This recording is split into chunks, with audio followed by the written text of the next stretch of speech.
All right, welcome everybody. We are going to deepen our relationships with money today. I know that there's a lot of talk out there about money mindset, and there's a lot of people in here that are financial strategists, so I'm not going to try and offend you with all of that or my level of skills. So today, we are going to go through 6 relationships with money. Right? So we have receiving, spending, debt, savings, investments, and loss. These are all subcomponents of money. Money is just a very general term. But these are all very important to understand within the big relationship. So last week we talked about the 8 clairs, the 8 senses. Sight, taste, smell, sound, touch, emotions, the visceral or physical reactions, and your sense of knowing and feeling. Right? These tools are very important to know how we are sensing our relationships. It is the primal way that we develop a relationship in the womb with the mother. Right? Before we learn language, before we learn vocabulary, this is the language that we have. As we learn vocabulary, as we get older, we get focused on our elevator pitch, we get focused on our social media posts, all the things. We're so focused on the vocabulary that I want to bring the awareness back to our senses. So there are pens and paper. This is going to be interactive. I want you guys to be involved. Right? So what are some examples of the senses when it comes to money? The fresh scent of leather. The feel of cashmere or a really nice suit. Right? The joy of financial security. The excitement from a great idea or a great speech. The beauty of a new home. The taste of fine cuisine, right? To me, a big plate of king crab represents money as far as taste, right? With a knowledge of sound investment. Later, if I have time, I will go through an experience of mine where I went through all 6 of those, all 6 money relationships in a period of less than 2 years. And why and how I now use that to build this new business and everything else that I'm doing. So when you I want you to think about receiving money. Who here likes to receive money? Yes? Okay. So what are some of the emotions? What are some of the senses that trigger you when you receive money? Do you feel pride? Do you jump for joy? Do you feel insecure in raising your prices? Relief. Does anybody want to share what some of their thoughts are, some of their senses that they receive when they think about receiving money? I feel proud. Proud? Sense of accomplishment. Okay. I've heard it in perspective of my kiddos and watching them receive money because they're still in that visceral state and they don't quite conceptualize what it is. And so watching them receive money, they're like, okay, cool. And they're kind of just passive, flippant about it because they have no need for it. And then when you explain to them what it is, watching that excitement grow where they're like, wait, I can buy my whole thing and it's mine forever. And you can just see that excitement build. That's kind of what I agree. Okay, so the excitement is the emotion. What is the visceral sense that you see? The physical reaction. Is it standing taller? Yeah, you say the body language changes there. Just like I did when I mentioned it, they're standing up straighter, they're making more dead eye contact because they want to make sure that I'm paying attention to their wants and needs. They can do this thing and they're in charge. So yeah, that's very much like a lot of body language changes.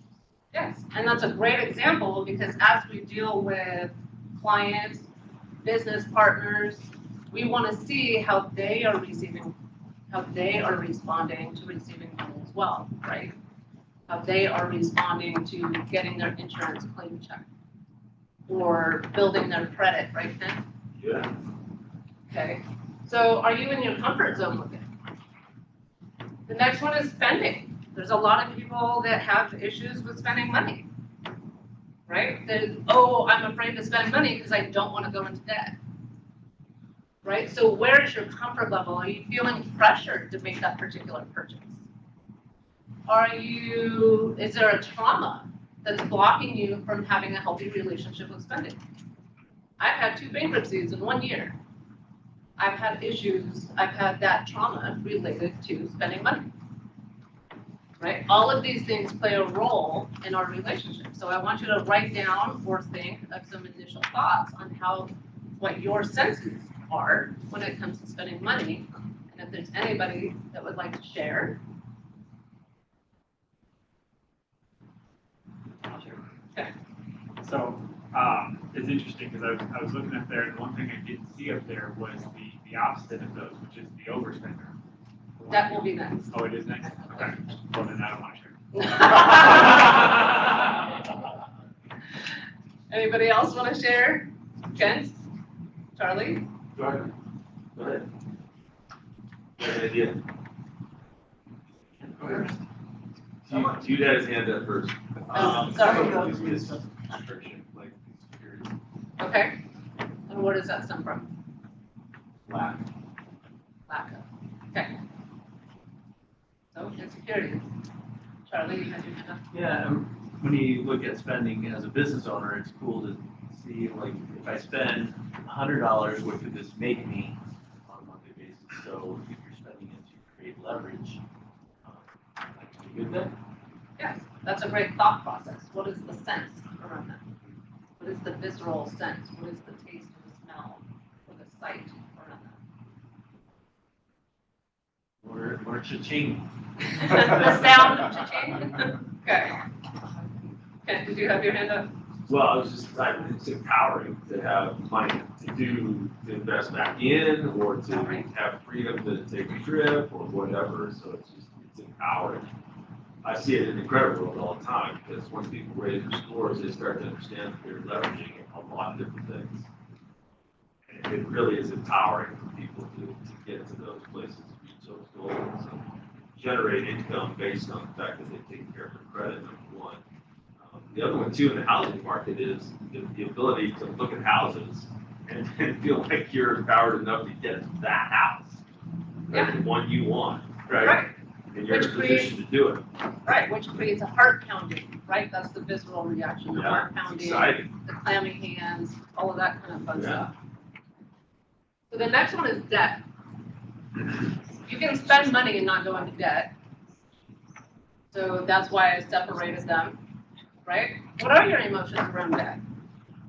Do you see your credit score rising by opening a new credit card? That could be a positive, right? Do you see poverty or do you see growth in relationship to debt? It's all in a mindset, but it's all in how you, right? Sight, the mind's eye. Sight is not just about seeing the trees and the cars and the people. It's about the mental imagery, right? Does debt make your skin crawl? I remember listening to Ryan Jayton at the last Achieve conference, and he did a whole 1-hour speech about how excited he is about having $1 million in debt, because that shows him that he is scaling and growing his business. Right? So who wants to share some of their sensual receptions when it comes to debt?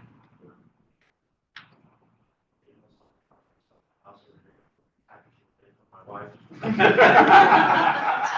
you're stressed out, make sure skin crawl. I can second that. Happy wife, happy life. Yeah. Keeper to keeper. I'm sorry, I don't remember. So I would look at debt, and also what I do, what I did in the past. There's a difference between consumer debt and business debt, and how you manage it. There are some similarities, but it's different. Yeah. Sure. Absolutely. So what are some of the senses that you feel when you think about either business debt or personal debt? Paying off certain consumer debt and managing business debt to grow. As far as the sense, like sensing, good. Okay. There's joy or happiness involved with that? All right. Great. I feel feels exciting to watch credit score go up and watch debt go down. Yeah. Okay, yeah, for sure. Mm. I think if you take a poll, just hands up, right, of like who in here like is afraid of that, right? I think maybe 60% of us would raise our hands, not more, right? And definitely for me that is the case, but it's because we're not, it's not only mindset, I think our mindset is that way because we're not taught how to use that different, how to look at it differently. So definitely, I'm one of those people that's like, I don't want to do that. The thought of being that, not a good feeling. It scares you. Anxiety. Yes, provoking. Yes, and then your body starts shaking a little bit, right? Yeah. Yeah. Right, so thank you for that share. So the next one is savings. Who loves saving money? Right? But not everybody does. Some people receive that money and they're like, oh yay, time to go spend money. Time to go shopping, time to go investing in my business, time to go investing in myself. So do you see with sight your child's college tuition? Do you see pride? Do you hear waves crashing on the beach? What is that sensation that comes up, or multiple sensations that comes up when you think about saving money?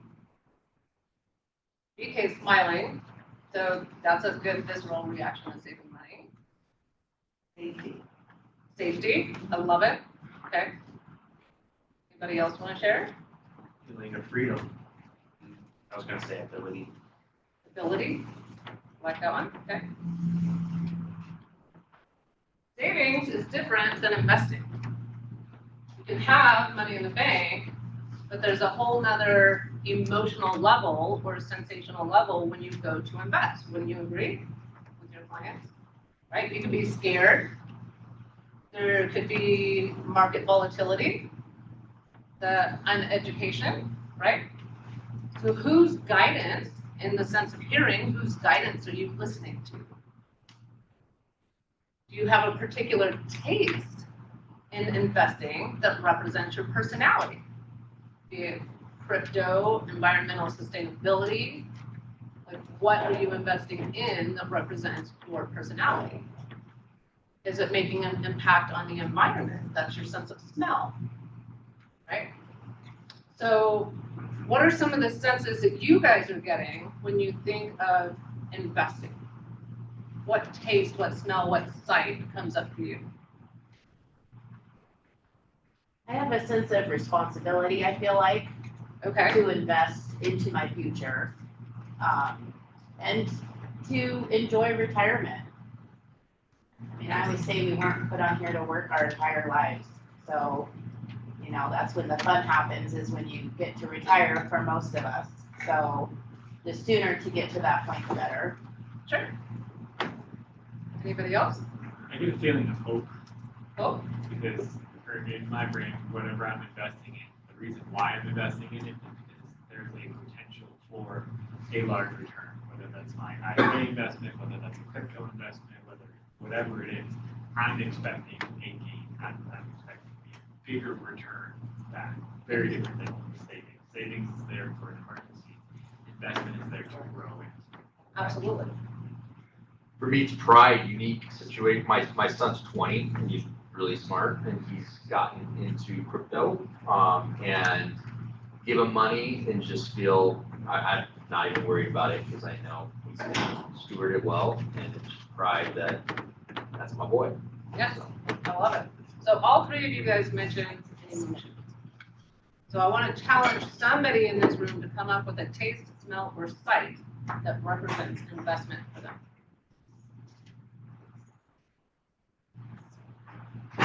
Sight could just be the chart, or you see your account balance going up. Sure, absolutely. Watching it rise or fall. I was gonna say, we invested in Costco, and so every time I see people going into Costco, I join.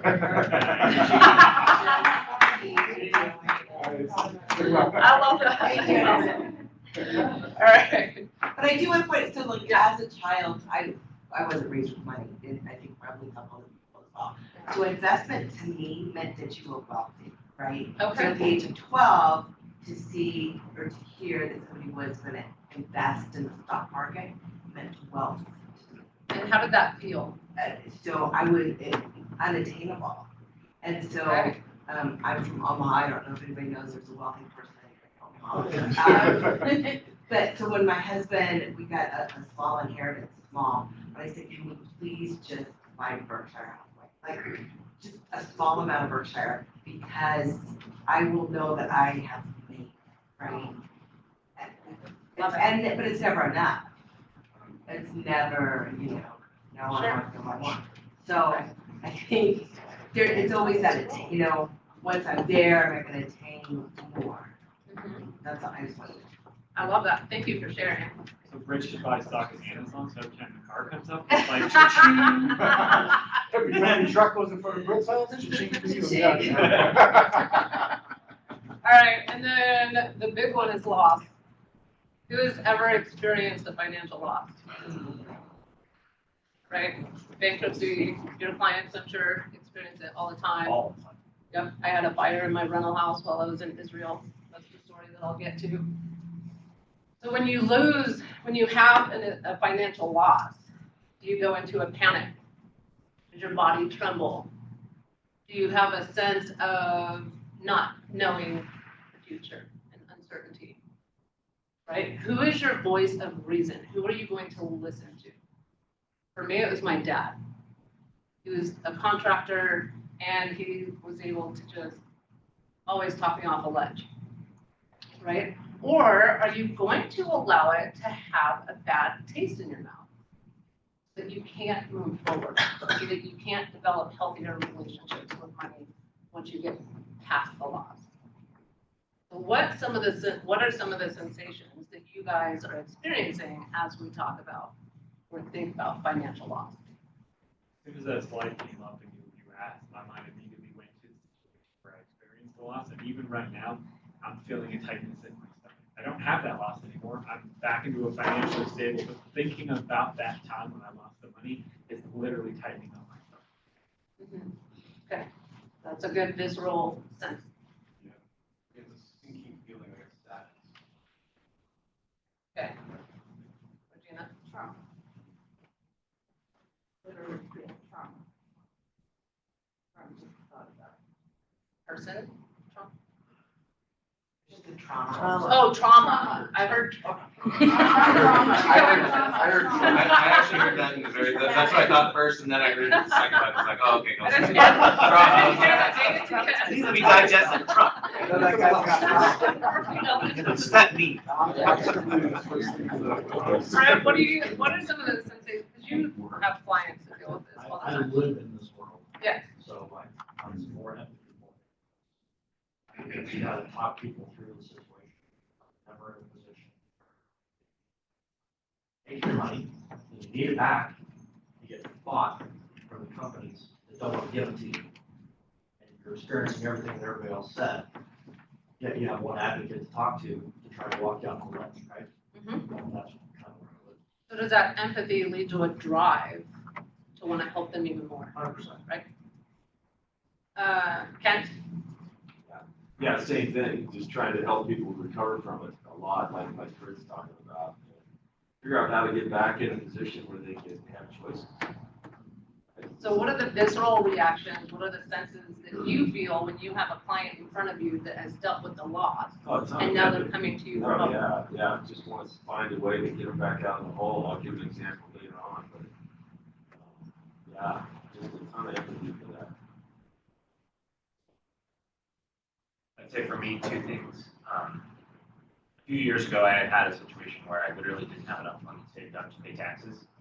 And so I stayed up all night until, for me, the taste was coffee, and then the feeling was the red eyes and the sore eyes from staying up all night. Yeah. For sure. The That's taste, a good one. because my parents, back in the late 70s, 80s, filed for bankruptcy, and so it tastes like pancakes. Sure. Yeah. Right, so eating what you have. I'm kind of thinking top ramen, Top down. right? Yeah. Hot dogs. Beans and rice. Sure. Okay. So, again, here are the 8 senses, right? Understanding each and every one of these and how they play a role will help you to understand how you're responding to it and how to get around it, right? So if you have a sense of fear or a negative reaction to any of these, do you want to change it? Do you want to keep that reaction, or do you want to change it to something else, right? That is the whole process. Because if we can change it to something more positive, then the next time we experience that financial relationship, we'll be able to get through it better and faster. Because it's not about being triggered. We're all going to get triggered at some point, but it's about how much time you spend being triggered. And I want you guys to be able to get out of being triggered faster and easier. So my journey started in, how much time do I have? I'm about out. Okay, well then I guess I will save that story for another time. But going through the 6 or the 8 senses, when I went through the fire and ended up making 120 grand right before COVID, and then being able to get my renters out and having my bills paid off, going through COVID financially secure, made all the pain of the loss and everything else that I went through. So I went from broke to loss to financial freedom. And I experienced all of that in like less than 2 years. So now building my business, building a brand new business, going from a lot of money to basically being broke, trying to build a business, I'm able to use all of those senses to pull me through what I'm going through now. So that's what I want to teach you guys. That's what I help with. So if anybody wants to talk about this a little bit more in depth or have a one-on-one, just scan the QR code and let's just talk.